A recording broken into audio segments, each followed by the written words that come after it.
Mr. Chatterjee, you have Hello. been one of the person who are really shown.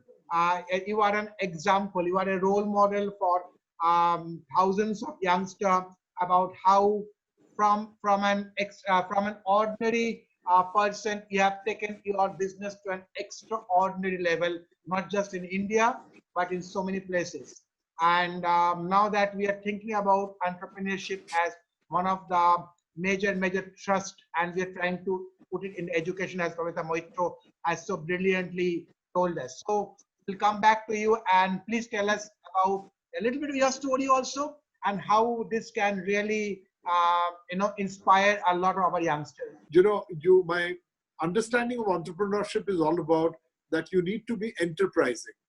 The basic word entrepreneur comes in from the mother word called enterprise.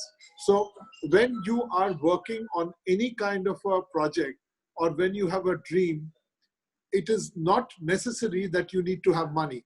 A lot of people confuse the fact that if you have money, then only you can start an enterprise. See, enterprise is all about a big idea. Enterprise needs, in today's context, it is a knowledge economy in which you need to actually understand the business. In our times, we could not understand so much about the business because with the kind of limited education of a graduation and then doing a catering school, we were thrown into the system. I worked with Taj Hotels, and then of course Anandavajar Putrika. Both the places we learned a little bit in terms of working environment and the operational side of business. We were not at all taught about anything to do with finances and how to handle money and ensure that you sustain an enterprise. Enterprise is all about not just making money. My understanding would be it is all about your passion. Now, if you don't have a passion about anything that you wish to do, whether you want to be a restaurateur, whether you want to be a banker, you want to be anything in life, so you need to have passion for that subject.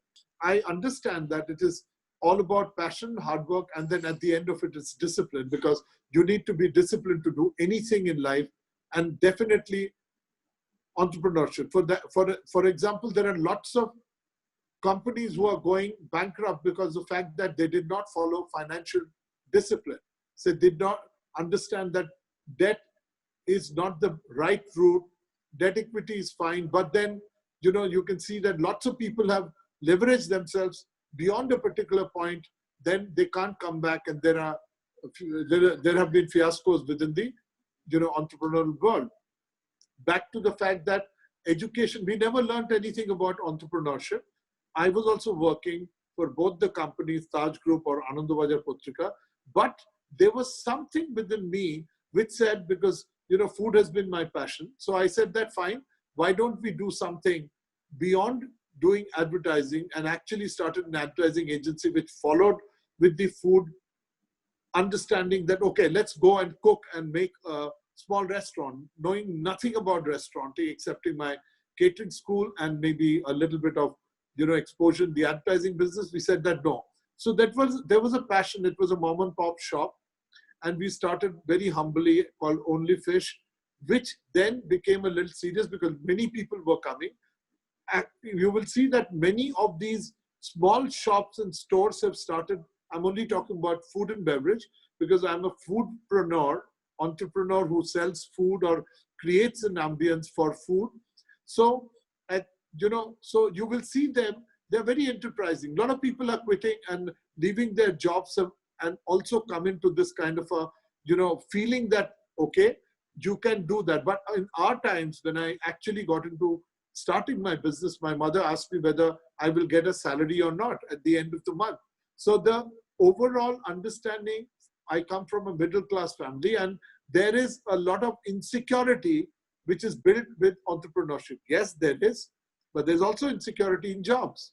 So my point would be, if you don't perform, you're out, wherever you are. One thing is very important, that besides the fact that, you will be having a bank loan, you can get support from everybody, but you need to have that conviction of the business. You need to have that passion which will override anything else. But then there are failures. There have been so much of learning. So, but then at that point of time, if you give up, then you are not necessarily looking at an enterprise which is sustainable. And enterprise also needs sacrifice, because as a leader, you are lonely at the top. So you need to not just create an opportunity for yourself, you need to create an opportunity for people who are working with you and for you. So there is a great responsibility. For example, today we are going through a kind of a patch in which we really don't know, because the restauranting business is under threat. You know, the COVID-19's brought a new kind of a culture, because people are scared to go out. They don't know whether things will happen. Death is something which is kissing them. So going to a restaurant becomes challenging. But we are finding to ensure that we do many things like contactless ordering, delivery. We are trying to understand that how can we protect the whole environment. We should not make a restaurant like a hospital, because people, it's a business of happiness. But we are working on many ideas and ensuring that how would we gain the confidence of the consumer so that they understand they're in a safe environment, because we know what the future will be. We are trying to get out of that because we are enterprising. We will make sure that we will not leave and run away.